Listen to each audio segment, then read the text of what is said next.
Chers amis internautes, bonjour, bonsoir. Sommes-nous arrivés à la fin des temps? C'est une question que vous me posez aussi, que je me pose également. Vivons-nous l'épilogue de l'histoire de cette civilisation? C'est vrai que le chaos apparaît un peu plus chaque jour, au rythme des décapitations, des guerres, des attentats, des enculeries en tout genre, des faillites économiques et morales de nos nations. Nous observons, nous, le peuple, les bras ballants, le souffle court et impuissant, la décomposition programmée du monde dans lequel nous vivons, sans savoir que faire. Et on est tous là, qu'est-ce qu'on fait? Où se trouve le bien dans ce monde? Obama? Oh non, c'est pas toi qui es venu nous apporter la lumière. Hollande? Oh putain, lui, il nous apporte pas grand-chose.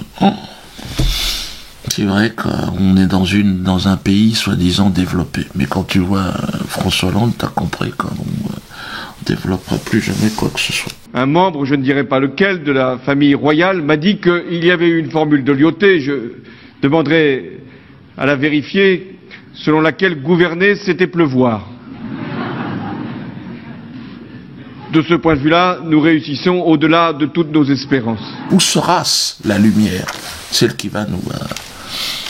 Les politiques aujourd'hui, s'expriment-ils en vérité? Parlent-ils en vérité? Les médias qui prétendent nous informer, parlent-ils eux aussi en vérité? Nous disent-ils la vérité? Non, vous le savez bien. Nul besoin non plus de les accabler, ce sont des menteurs. Ils se sont perdus, comme beaucoup d'entre nous, sur le chemin de la tentation. L'argent, le profit, le vice. Qui serais-je pour les juger? Enfin bon, c'est chiant, c'est tout. Le système s'est construit sur le mensonge absolu. Je pense qu'on est tous d'accord avec ça. Et au moindre signe de vérité, ce système s'emballe, il s'effraie, il se scandalise. Il se croit démasqué et perdu. À ce titre, l'exemple de Roland Dumas est étincelant. Roland Dumas, ce nanogénaire, au crépuscule de sa vie, s'impose le panache. Alors certes, il a collaboré, à contre-cœur, je l'imagine, comme beaucoup d'entre nous, mais il a collaboré. Roland a collaboré.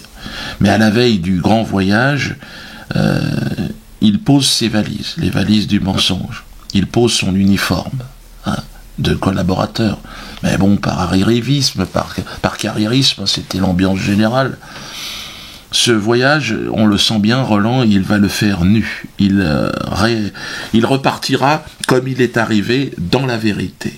Oui. Il y a des touches-à-tout qui vont comme ça, des touches-à-tout. Je sais pas moi, monsieur Bernard-Henri Lévy, par exemple, que j'ai connu dans le temps, quand il se mêlait de l'affaire de Yougoslavie, qui venait directement apporter des petits papiers le matin à 6 heures, il réveillait le président de la République. Et moi, à 8 heures, je me fâchais, je disais, monsieur le président de la République, si vous voulez que je démissionne, je démissionne. Il me disait, mais non, on n'en tenait pas compte, vous savez ce que c'est, il est dans genre.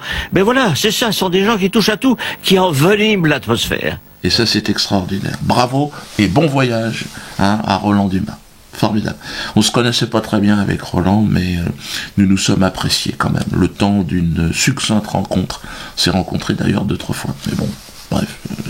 Donc, monsieur Dumas, vous vous êtes attiré les foudres de nos maîtres, pour avoir laissé entendre, de manière on ne peut plus prudente en plus, que Manuel Valls était sous l'influence du lobby juif. Merde! Qu'est-ce qui se passe, Roland? Et il y a des alliances personnelles qui font... C'est-à-dire, qu'est-ce que vous voulez dire par là? Chacun sait qu'il est marié avec quelqu'un qui est quelqu'un de très bien, je dirais, oui. Et qui a de l'influence sur lui. Regardez un peu l'histoire des socialistes depuis la guerre d'Algérie. C'est quand même des socialistes qui ont fait la guerre. Il est sous influence juive? Ça, probablement.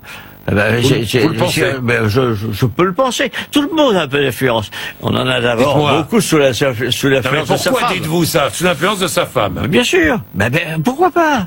Pourquoi ne pas le dire? Pourquoi ne pas le dire? Pourquoi ne pas le dire? Puisque c'est une réalité. Par ma femme, je suis lié de manière éternelle à la communauté juive et à Israël. Quand même, Roland Dumas est un sale bonhomme. C'est la stricte vérité qu'a dit Roland Dumas.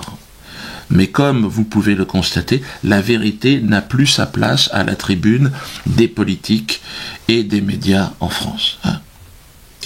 Pour cette vérité donc indiscutable, Monsieur Dumas sera banni définitivement de la liste des bons citoyens, des bons esclaves citoyens. Il va intégrer la liste de la haine, la liste des antisémites. Ah, vous avez entendu la petite musique qui va avec? C'est pour vous faire un peu de la glatter. Nouvelle venue sur cette liste d'ailleurs de l'infâme et de l'infamie, Joëlle Ursule, la chanteuse antillaise.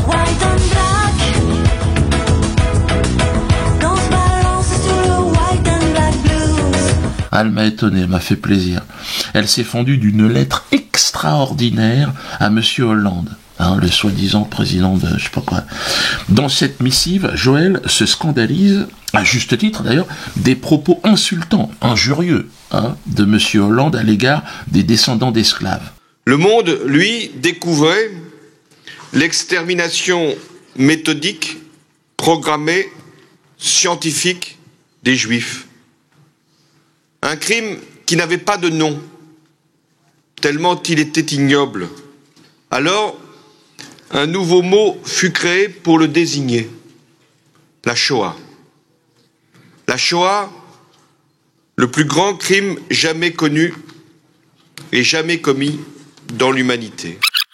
Le plus grand crime jamais connu et jamais commis dans l'humanité. Dans cette lettre, elle met en garde la France contre l'organisation d'une compétition victimaire.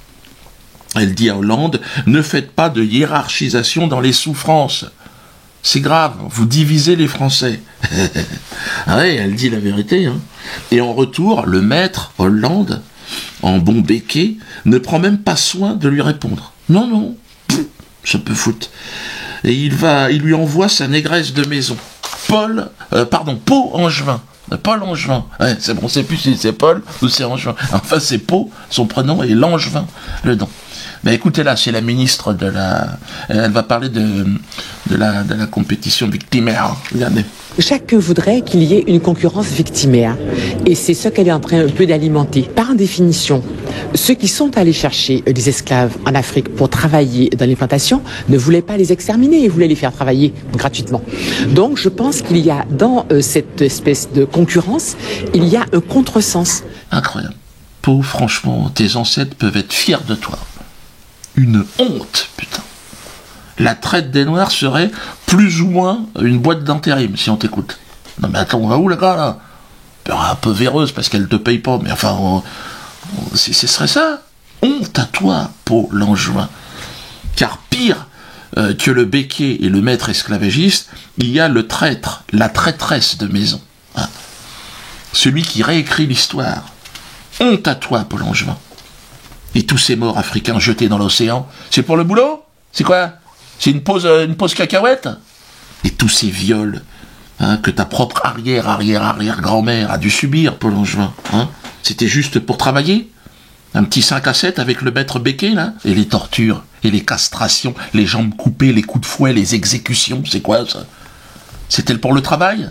C'était des blâmes? Honte à toi, Pau Langevin.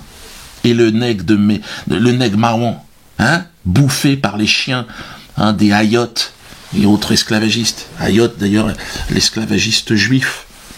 Ouais, ça, on n'a pas le droit de le dire, mais il est juif. Je peux rien, c'est sur Internet, vous pouvez c'est l'histoire de sa famille. Famille Hayote, il est arrivé à la fin du XVIIe siècle à la Martinique, Hayote, l'ancêtre. Il était juif. J'aurais préféré qu'il soit musulman ou chrétien pour pas avoir de problème avec Manuel Valls. Mais il est juif. Il est juif. Même les juifs entre eux. Il est trop juif. On n'avait jamais vu ça. Et alors, pour Langevin, visiblement, elle, non. Elle bosse peut-être un peu pour eux, je sais pas. Ils t'ont donné quoi, pour des bananes, des cacahuètes pour raconter des conneries pareilles? Tu me fais peur pour ce que tu viens pour ce que tu viens de dire, ce qui est l'inverse de la réalité. Les gens ne partaient pas pour travailler. Tu plaisantes ou quoi? L'esclavagisme, c'est pas ça. c'est soumettre l'autre. Pas seulement pour le travail, mais aussi le viol, le soumettre. Et la mulatresse solitude, c'est qui? Moi, je suis complètement... Et pour ce que tu viens de dire, donc ce révisionnisme insupportable, des gens sont emprisonnés. Oui, emprisonnés, c'est le cas de Renoir. Hein. Vincent Renoir, il a dit exactement ce que Paul Angevin a dit. Hein.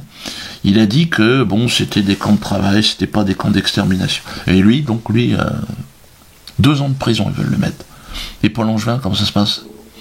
Comment ça se fait que Paul Angevin, elle peut raconter ça, et elle a vu avec les subventions de l'État, ministre de l'Outre-mer. Paul Angevin est la tête du guerrier athée, c'est quoi, c'est normal?